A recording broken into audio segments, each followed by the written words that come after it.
aku melok takon yo. Ya apa nek ana wong sambat ngene, aku iki sembahyang sregep wiritan yo gak entek. Tapi cek melarat ae. Arek-arek iku senengane nang Kalisari. Cek gampang arek nyambut gawe yo apa. Ya respon saya itu menurut pribadi saya itu masalah dari pola pikir. Pola pikir seseorang. Pola pikir seseorang harus qanaah atau menerima. Apa yang diberikan Allah harus kita syukuri.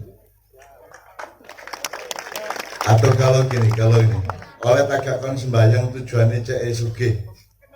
Menurut saya boleh. Karena saya ya pengen sugih. Ya pengen sugih nyambut gayanya sing bener lah. Sholatnya itu ke Allah, bahwa karena kamu sholat terus Allah nyugih awakmu alhamdulillah. Tapi tujuannya sholat duduk. Tujuan sholat awak cek Gusti Allah seneng karo awakmu. Itu ya kira-kira ngene ya. Terus ono meneh apa nek sugih iki mesti berkah. Belum tentu. Kadang jadi di urip ku ono papat rek, siji kon dikai rezeki, nomor loro kon dicoba, nomor telu kon digunggung, nomor papat kon gak diperhatekno karo Gusti Allah. Jadi bahasa Arabnya satu barokah atau rezeki, nomor dua awakmu diuji, imtihan ya. Nomor tiga istidraj, awakmu dibombong. Wong dikai sugih terus dibombong, ceke kepleset. Upama gak ono Islam, gak ono Islam, gak ono syariat, gak ono Kanjeng Nabi. Kira-kira kon matur nuwun tak gak Gusti Allah. Oke. Gak ono agama ngono kon cek matur nuwun tak gak Gusti Allah. Tergantung kita Lho aku takon awakmu.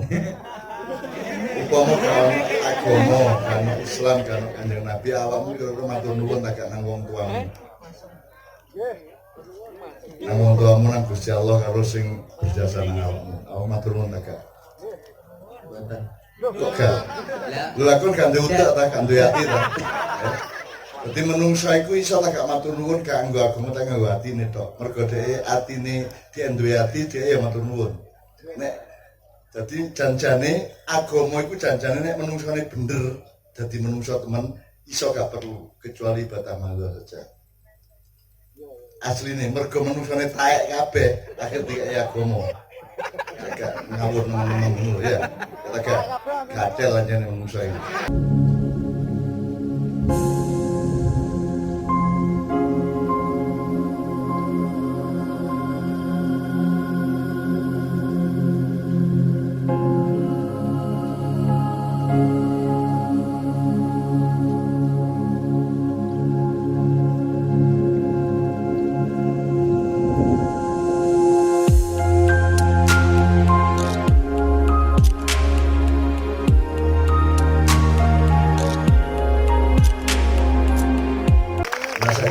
Iki wis tengah wengi rek, saiki tak kei waktu untuk tanya jawab ya. Terutama mengenai Bojonegoro dan khusus oh kelompok dorong ya. Oke, ya Allah lali aku ya. Silakan kelompok 3 tadi maju ke depan untuk presentasi dan ini puncak ilmu kita adalah kelompok akan presentasi tentang ayat Al-Jumu'ah ayat 30. Apa toh? Mas Helmi tolong di moderatori. Penafsiran yang lebih mendalam tentang surat Al-Jumu'ah ayat 10 dari ketiga kelompok. Saya persilakan kelompok yang pertama terlebih dahulu. Bismillahirrahmanirrahim. Assalamualaikum warahmatullahi wabarakatuh. Ya, kami dari kelompok 1, kelompok Mahasura. Saya akan mempresentasikan dari diskusi kami bertiga tadi dari bagian faida qudiyatis sholat dan la'alakum tuflihun. Dari kami semua berdiskusi bahwa faida qudiyatis sholat mongko sapa sing wis nglakoni sholat dan la'alakum tuflihun maka orang itu beruntung. Dari kami sendiri menganggap bahwasanya seseorang yang melakukan sholat dan benar-benar sholatnya benar dan baik hidupnya akan menjadi lebih mudah karena seseorang bisa dilihat dari sholatnya. Jika sholatnya itu baik maka kehidupannya juga baik.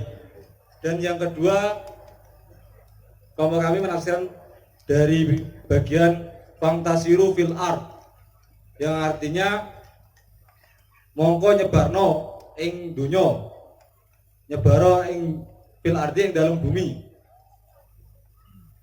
Dan saya di sini adalah fantasiru fil arti itu menyebarkan, atau dalam konteks ini adalah mencari sesuatu di luar kegiatan sholat, seperti mencari rezeki, mencari jodoh, atau mencari apalah yang berfaedah buat kita.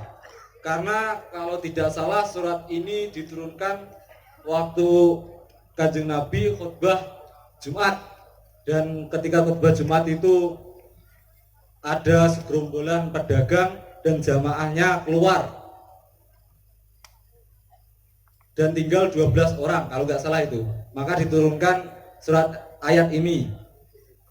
Maka kesimpulannya adalah dari ayat ini adalah himbauan agar kita mementingkan sholat dari hal yang lain yang ada di dunia ini. Terima kasih, itu dari kelompok saya, Mahasura. Assalamualaikum warahmatullahi wabarakatuh. Saya persilakan Ibu Bupati dan Bapak lain kalau menanyakan sesuatu, merespon atau menilai atau apapun saja secara spontan, langsung monggo ada. Silakan, sinten Pak. Dari uraian kelompok pertama, Dari paparan kelompok Mahasura. Monggo, Bu. Ya, saya pikir tadi pertama itu sudah mendekati apa makna dari itu, cuman tadi kan melengkapi saja mungkin, atau mungkin pendapat saya katakan kalau orang sholatnya tertib itu paling nggak dia ingat waktu, maka ingat waktu kewajiban, maka ibaratnya di saat mereka bekerja dia juga harus ingat kembali pulang, dan juga harus pulang dengan uangnya.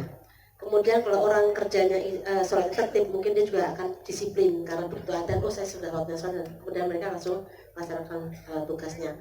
Dan kemudian kalau orang menunda-nunda sholat, biasanya juga akan menunda-nunda pekerjaan. Itu saja. aku melok takon yo. Ya apa nek ana wong sambat ngene, aku iki sembahyang sregep wiritan yo gak entek. Tapi cek melarat ae. Arek-arek iku senengane nang Kalisari. Gampangnya lah nyambut gawe ya Bang. Ya, respon saya itu menurut pribadi saya itu masalah dari pola pikir seseorang. Pola pikir seseorang harus qanaah atau menerima apa yang diberikan Allah, harus kita syukuri. Atau kalau ini oleh tagak kon sembahyang tujuannya cek sugih. Menurut saya boleh, karena saya ya pengen sugih. Ya pengen sugih nyambut gayanya sing bener lah. Sholatnya itu ke Allah, bahwa karena kamu sholat terus Allah nyugih awakmu, alhamdulillah. Tapi tujuannya sholat itu tujuannya sholat apa cek Gusti Allah seneng karo awakmu lah. Itu ya kira-kira ngene ya. Terus ono meneh apa nek sugih itu mesti berkah. Belum tentu. Kadang jadi di urip ku ono papat rek, siji kon dikei rezeki, nomor loro kon dicoba, nomor telu kon digunggung, nomor papat kon gak dipratekno karo Gusti Allah. Jadi bahasa Arabnya satu barokah atau rezeki, nomor dua awakmu diuji, imtihan ya. Nomor tiga istidraj, awakmu dibombong. Wong dikei sugih terus dibombong, ceke kepleset. Jadi ada orang yang memang disugihno karo Gusti Allah dalam rangka digunggung, cara Bojonegoro apa rek? Dilulu. Nomor papat gak diperhatikan basuke bang melarat Gusti Allah gak peduli. Kan gitu. Nah, jadi saiki yang namanya sukses berhasil itu kan belum tentu sama dengan sugih tak menjadi penguasa atau apapun kan. Itu tetap tergantung kepada kelengkapan nilai di sekitarnya, ya Rek ya. Oke. Tepuk tangan untuk kelompok yang pertama.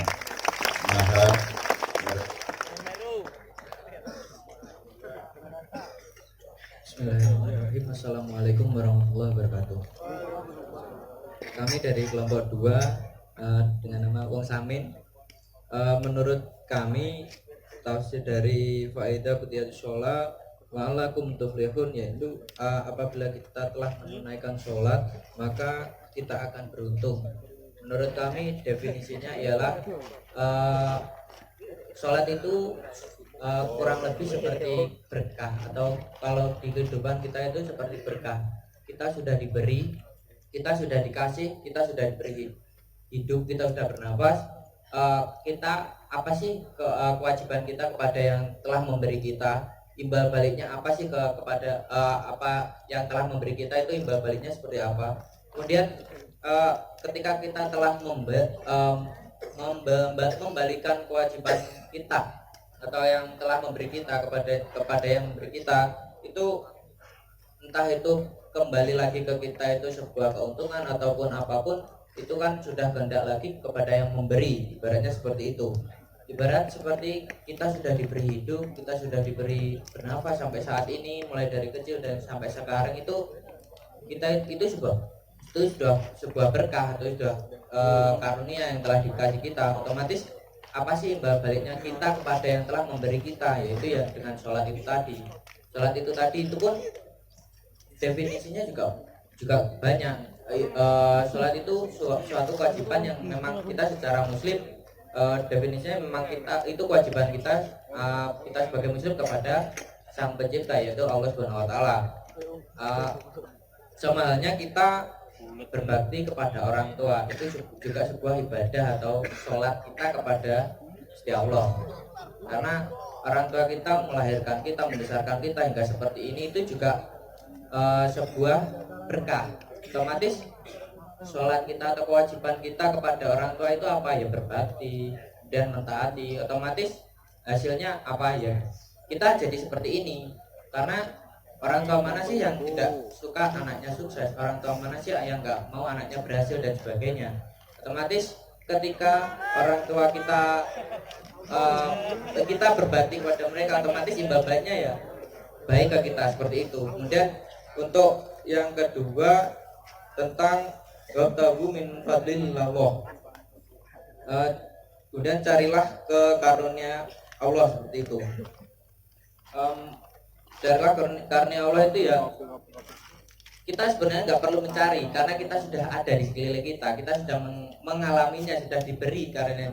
Namun bagaimana cara kita mensyukurinya? Jadi bagaimana cara kita menikmatinya, seperti itulah intinya, seperti itu. Terima kasih. Wassalamualaikum warahmatullahi wabarakatuh. Tidak tepuk tangan sih, aku merespon yang pertama ini. Upama gak ono Islam, gak ono Islam, gak ono syariat, gak ono Kanjeng Nabi, kira-kira kon matur nuwun tak gak Gusti Allah. Nggih. Gak ono agama ngono kon cik matur nuwun tak gak Gusti Allah. Tergantung kita Aku takon awakmu. Upama gak ono agama, gak ono Islam, gak ono Kanjeng Nabi, awakmu kira-kira matur nuwun tak gak nang wong tuamu. Nang wong tuamu nang Gusti Allah karo sing berjasa nang awakmu. Awak matur nuwun tak gak? buatan. Kok gak? Lha lakon gak duwe utek ta, gak duwe ati ta. Dadi menungsa iku iso tak gak matur nuwun gak nggo agama tak nggo atine tok. Mergo dhek atine dhek duwe ati, dhek ya matur nuwun. Nek dadi janjane agama iku janjane nek menungsane bener dadi menungsa temen iso gak perlu kecuali ibadah Allah saja. Asline mergo menungsane taek kabeh akhir dikai agama. Agak ngawur nang ngono ya. Agak gatel aja nih menungsa iki. Sudah ngomong kasar. Asli ya tak gak? Wong kok tak takoni upama gak ono agama mosok kon gak matur nuwun karo ibumu. Matur nuwun. Lah iya, lah saiki lek mau matur nuwun lek ngomong gak. Mosok untuk matur nuwun kon ngenteni ayat, gitu. Mosok kon lesu tak kei sego terus ndelok ayat sik ket matur nuwun, gak langsung kon matur nuwun. Nah itu loh yang saya maksud. Aslinya kalau manusia itu benar dengan hati dan pikirannya, sesungguhnya tidak butuh agama kecuali ibadah maghrib. Ibadah maghrib maksudnya ini, ibadah maghrib itu rukun Islam 5. Sing nentokno sembahyang maghrib ping 3 rakaat sapa? Sapa sing nentokno? Sing ngarang subuh 2 rakaat, zuhur 4 rakaat itu sapa? Sing ngongkon sapa? Gusti Allah. Takon ngarang dhewe. Nek sing Allah nentukan jenenge ibadah madhon, nek kon ngarang dhewe jenenge ibadah muamalah. Misale awakmu apa wis tahlilan utawa awakmu ana gak tega ndek dalan kon duwe dhuwit 1 juta kok kekno 50 ya lek gak ana perintah langsung seperti itu kecuali sedekah aja. Tapi kan ibadah mahdoh itu yang langsung diperintah Allah. Jadi agama itu tandanya adalah ada ibadah mahdohnya. Jadi ono ibadah sing anjene Gusti Allah ngongkon nek maghrib jam saiki, asar jam saiki. Nah, aku saiki takon. nek wong Kristen nang gereja iku dikongkon Gusti Allah nang ngarang dhewe. Ya, ini saya enggak gimana-gimana ya, tapi pikir dhewe ya. Kalau tandanya agama iku ono ibadah mahdzur siji, nomor loro informasi mengenai Tuhan dan para stafnya. Itu sing jenenge agama. Kon iso roh Gusti Allah nek dikandani Gusti Allah. Qul huwallahu ahad, Allahus somad. Allah menceritakan mengenai dirinya sendiri ya, wa rahmanur rahim. Wallahu la ilaha illa huwal malikul quddus salamul mu'minul azim jabbar mutakabbir. Allah menginformasi ngandani awakmu tentang Allah. Nek awakmu gak ngandani kita karo Allah tak. Kan mesti nyangka iku dewa, sang yang menang, sang yang widi. Allah sendiri yang menyebut dia itu celuken Allah. Sifatnya ono 99 lah ngono sih ya. Iku nek kon ndelok dhewe iso tak gak? Masih penelitian dokter 1000 gak iso nemokno nek Allah itu punya sifat 99 dan seterusnya. Jadi itulah gunanya agama, karena ada informasi tentang Allah dan para malaikat. Ya apa caramu ono roh ono malaikat itu nek kon gak nganggo agama. Jadi agama adalah informasi tentang sesuatu yang kamu tidak mungkin tahu dengan pikiranmu sendiri. Coba ya. Nek kon nak ngarani ono dewa, ono sapa ngene kok kayak diwayang itu. Tapi kalau begitu ada agama, kamu jadi pasti ono malaikat Jibril. Ono malaikat sapa meneh? Mikael, Israfil, Israel. Saiki aku tak takon lebih lanjut. Jibril jumlahe piro? Jibril iku sitok tak akeh. Israel sitok tak akeh. Bayangno nek sitok pencolotan mari mateni wong telu di Nigeria, terus mencolot nang Bojonegoro njupuk sapa situ, terus mencolot nang Cirebon, mencolot menenang Rusia lah, angel lah. Berarti Israel pasti berjumlah sebanyak yang diperlukan oleh Allah Subhanahu wa taala, betul enggak? Nah, ngono-ngono iku gak ono informasi nih, gak ono di Quran al Jibrilu katsirun, gak ono. Jibril akeh gak ono, sing ono itu adalah kon dikei ayat cek kok pikir afala tatafakkarun afala tatadabbarun. Tapi ini malam ini bapak-bapak saya ingin kasih tahu, anak-anak ini kan tidak memenuhi syarat, menurut para ustadz mereka tidak memenuhi syarat untuk menafsirkan Quran, betul enggak? Sopo dapurmu nafsir Quran ngono ya. Di Ma'iyah tidak, di Ma'iyah siapa saja boleh menafsirkan asalkan diikat oleh tadabbur. Tadabbur itu perintah Allah di Quran. Di Quran tidak ada perintah tafsir, yang ada tadabbur. Afala yatadabbarunal Qur'ana am fi qulubihim aqfalun ya. Jadi tadabbur itu ngene rek, tadabbur itu dari kata dubur, silit. Hasil tu. Jadi wong sehat gak sehat itu tergantung rupane taeke. Ya tak gak.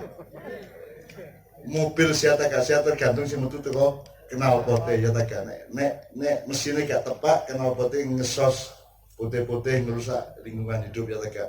Nek mobilnya bener mesinnya mesti knalpote halus ya toh. Nah, tadabbur adalah kon nafsirno gak apa-apa asal gawe awakmu luwih apik. Outputnya sing metu teko knalpot karo silitmu iku luwih apik timbang wingi ngono lho. Jadi tadabbur itu ndak nafsirkan ndak apa-apa asalkan tadabburnya bener. Nah, saiki apa nek wong pinter nafsirno mesti wong luwih apik timbang gak pinter nafsirno. Aku takon. Apakah ustadz yang pintar Quran mesti luwih apik atine timbangane wong sing gak ngerti Quran? Agak mesti sih. Mulane ojo mengandalkan tafsir, tapi andalkanlah prinsip tadabbur. Wis kon ruwe alif lam mim tok ya babal, iku kode rek. Iku kode. Itu sandi. Alif lam mim shad itu sandi. Kaf ya ain shad itu sandi. Nun itu sandi. Jelas toh. Nek nun kan sandi kangil ditoleki. Ya nun najib sama itu ya. Jadi itu semua ditafsirkan iso tak. Sopo penafsir sing iso nafsirno alif lam mim? Maka ono sih. Dole ono buku tafsir kabeh. Mereka semua mengatakan hanya Allah yang memahami, yang tahu maknanya. Terus saiki ono wong takon, "Lah nek sing memahami Allah Taala lha apa dadekno ayat barang?" Ya apa jawabmu? Lha apa kate ayat barang? Untuk apa difirmankan kalau hanya bisa dipahami oleh yang memfirmankan? Seharusnya kan firman itu kan harus bisa dipahami oleh yang dikasih firman. Nah, ngono sih. Tapi kan bukti ini gak iso. Nah, apa difirmankannya, apa jawabmu? Ya, karena kita diminta untuk didorong oleh Allah untuk menyadari bahwa tidak semua hal Anda akan bisa ketahui. Makanya Allah mengatakan ana alam wa antala ta'lam. Saya tahu dan Anda semua tidak tahu, kan gitu. Dan kita butuh sesuatu yang tidak tahu. Misalnya ukurannya BH bojone tonggomu piro, kan oleh ro tak gak oleh ro. Ya paling mengira-ira mengasumsikan, tapi lah gak usah kok dolek ya, gak usah kok selidiki ya, gak usah kok riset. Misalnya kon meneng-meneng arek wedok kok cekel lha kok nyekel riset. Dasmu. Penelitian dasmu ya. Ada sesuatu yang kamu tidak perlu tahu. Kamu kawin sama istrimu saja kamu tidak harus tahu sebelumnya, betul enggak? Jerone sak piro. Rasane ya apa lah gak. Mosok kok jajal sih. Arek saiki, Pak, aja sampai tempat ini jadi jajal-jajalan ya. Tempat ini jangan sampai menjadi tempat di mana ada losmen untuk penelitian arek lanang arek wedok itu ya. Ini ya. Gitu ya, Dik ya. Jadi terima kasih atas jawaban Anda. Tapi pokoknya Anda mengerti beberapa hal. Ibadah madho itu tanda ada agama. Kalau jenenge Islam sing jenengi sapa? Inna dina indallahi al-Islam. Jadi nek kon duwe anak iku tandane anakmu kon sing jenengi lak ngono. Nah sing duwe agama Gusti Allah, sing gawe Gusti Allah, berarti sing jenengi ya Gusti Allah. Aku takut nek Hindu sing jenengi sapa? Itu satu ajaran kebijaksanaan hidup yang berasal dari Hindustan. Nek Buddha ajarannya Buddha Gautama. Nek Kristen karena ajaran Yesus Kristus yang itu kan dianggapnya gitu. Tapi kan bukan Allah yang memberi nama. Jadi yang diberi nama oleh Allah adalah Islam. Jadi inna dina indallahil Islam itu artinya apa? Selama ini kan kon maca tafsir sesungguhnya agama yang diridhoi Allah adalah Islam. Oh, jadi ono agama liya berarti meskipun tidak diridhoi. Ya, jadi kon kudu belajar logika rek. Nek artinya inna dina indallahil Islam adalah agama yang diridhoi oleh Allah adalah Islam, berarti ada agama lain meskipun tidak diridhoi. Nah, kalimat diridhoi ndi wong ono inna dina indallahil. Nek kata diridhoinya enggak ada. Jadi nek diterjemahkan secara epistemologis rasional, yang agama bagi Allah adalah Islam, yang bukan Islam bukan agama. Tapi ngene iki aurat, ojo diomong-omongno nang pendeta, nang pastor, nang kanca-kanca Kristen. Meneng wae bapak-bapak kono Kristen ya apa-apa. Ojo ate uwel, ojo ate bapak-bapak ngono ya. Muga-muga Allah memberi hidayah mek ngono doa ya. Gitu. Tapi ngerti maknanya ya. Inna dina sesungguhnya yang agama indallah bagi Allah adalah Islam, berarti yang tidak Islam bukan lah ngono sih aslinya. Tapi ya selama ini kan karena kita kompromi dengan orang lain terus kita tambah-tambahi agama yang diridhoi oleh Allah adalah Islam.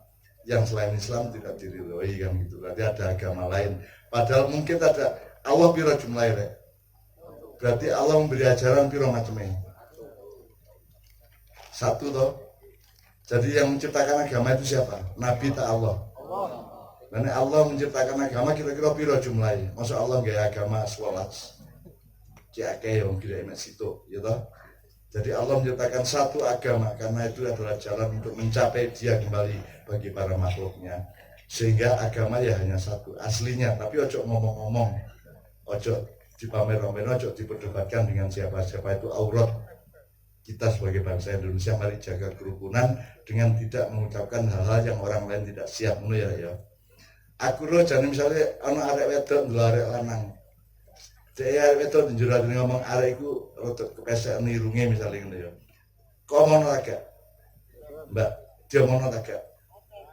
Lagak sih. Masih kon duwe kesimpulan arek iku pesek irunge lak menenge sih. Mulane arek wedok lak gak seneng di lakno pesek ya. Arek wedok gak seneng dilokno pesek iku mergo pesek iku elek apa mergo dia katut karo pendapat umum bahwa pesek iku elek. Mergo katut toh. Dadi nek dilokno pesek ya babah gak apa-apa jane. Wong aku duwe pendapat pesek iku gak mesti elek. Padahal nek nanjung malah angel nek ambung-ambungan. Kalau di miring-miring yang barat ngono. Mulai rek yang namanya toleransi itu ketoknya gampang tapi janjane angel, mulai harus poso, harus menahan diri. Ya. Sing paling ganteng nek menurut awakmu wong Cina ta wong barat ta wong negro ta wong Indonesia? Tapi gak usah ngomong ya. Mesti anggapan dhewe ngono ya. Soalnya nek bule kan keputihan. Keputihan sing cocok iku nek negro kirengen. Sing cocok iku sing tengah-tengah ya iku rada coklat-coklat kaya awakmu iku ya.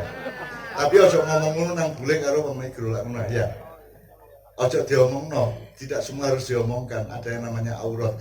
Aurat tidak hanya soal kulit dan badan dan pakaian. Aurat itu juga kalimat-kalimat dan pemahaman. Benar ya?